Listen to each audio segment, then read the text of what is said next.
बुद्धि ऐसा बल है जिससे हर असंभव चीज को भी जीता जा सकता है।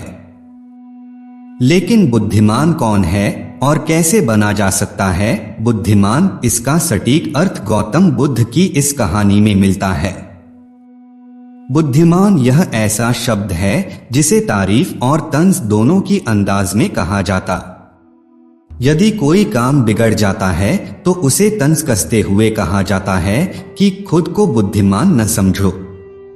वहीं यदि किसी कार्य को सफलतापूर्वक कर दिया जाता है या किसी मुश्किल परिस्थिति का हल निकाल लिया जाता है तो हम कहते हैं बहुत बुद्धिमान है।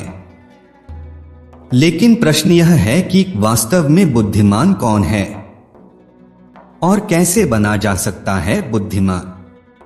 बुद्धिमान की परिभाषा और इसका सही अर्थ गौतम बुद्ध के जीवन से जुड़ी एक कहानी पर आधारित है।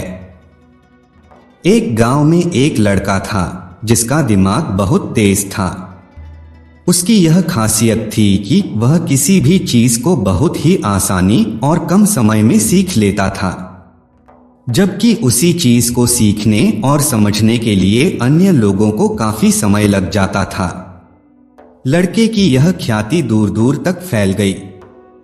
सभी लड़के की तारीफ में कहने लगे कि उसके जितना बुद्धिमान कोई नहीं है।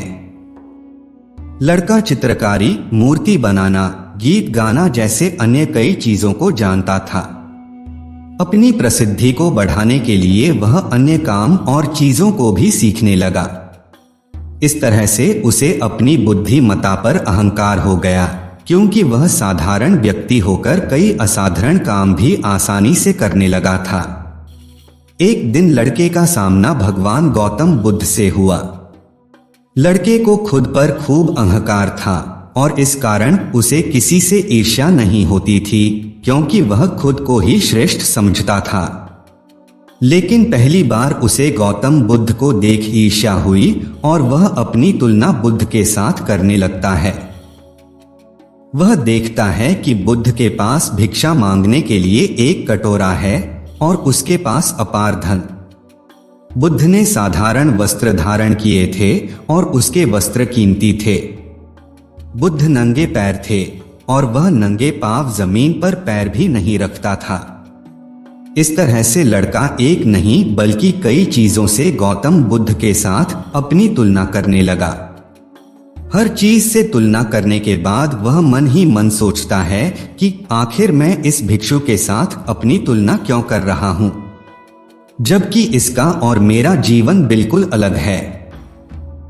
वहां मौजूद सभी लोग गौतम बुद्ध का सम्मान कर रहे थे। लड़का सोचने लगा कि आखिर इनमें ऐसा क्या है जो मुझ में नहीं है, जिस कारण मेरे भीतर इनके प्रति ईर्ष्या पैदा हो गई। अपने मन में चल रही जिज्ञासा को शांत करने के लिए वह बुद्ध के पास जाता है। बुद्ध के पास जाकर वह कहता है, मैं इस गांव का सबसे बुद्धिमान व्यक्ति हूं और आप अपने आसपास जो भी देख रहे हैं मैं वह सब करना जानता हूं।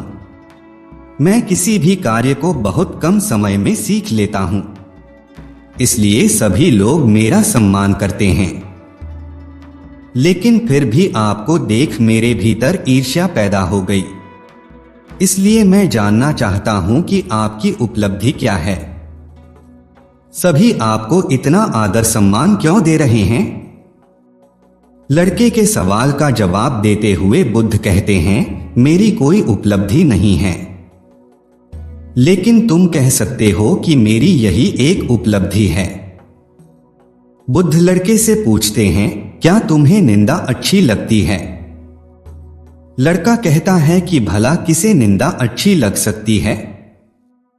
बुद्ध कहते हैं कि जो तुम्हें अच्छा और बुरा लगता है मैं इनसे भी ऊपर हूं। मुझे ना निंदा सताती है और ना अपनी प्रशंसा से प्रसन्न होता हूं। यही अंतर है तुम में और मुझ में। बुद्ध कहते हैं, तुमने सैकड़ों काम सीखे लेकिन सबसे जरूरी काम को सीखना भूल गए। लड़का पूछता है, कौन सा काम? बुद्ध कहते हैं कि क्या तुम्हें मन को नियंत्रण में करना आता है? यह बात सुनकर लड़का समझ जाता है कि उसे बुद्ध से ईर्ष्या क्यों हुई। बुद्ध कहते हैं, जिसने संपूर्ण जगत को जीत लिया लेकिन अपने मन को नहीं जीत पाया, उसने कुछ भी नहीं जीता। वहीं जिसने अपने मन को जीता लेकिन अपना सब कुछ गवा दिया, फिर भी उसने सब कुछ जीत लिया। बुद्ध की यह बात सुन लड़के का अहंकार टूट गया। उसने बुद्ध से कहा कि क्या आप मुझे अपने मन को जीतना सिखा सकते हैं? बुद्ध कहते हैं जरूर, लेकिन इसके लिए मैं तुम्हारी सभी उपलब्धियां छीन लूंगा। लड़का कहता है मैं तैयार हूं। इसके बाद से ही लड़का ध्यान लगाने लगता है, क्योंकि ध्यान से ही मन को वश में किया जा सकता है। बुद्ध कहते हैं कि वास्तव में बुद्धिमान व्यक्ति वही है जो अपने मन का शासक है, वो नहीं जो अपने मन का गुलाम है।